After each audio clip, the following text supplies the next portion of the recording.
Parcel है भैया? Delhi narcotics office में तुम्हारी तलाश केस है। दिल्ली? पर मैं मुंबई। हाँ, वीडियो कॉल कर रहा हूँ, लैपटॉप से कॉल ज्वाइन करो। कोई चालाकी नहीं।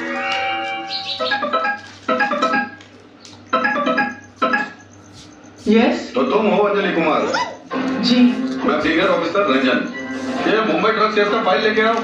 सर कोई गलतफहमी होगी। शुरू करो इसका इंट्रोगेशन। इंटरोगेशन? कोर्ट ऑर्डर है और इंट्रोगेशन के दौरान कैमरा बंद मत करना वरना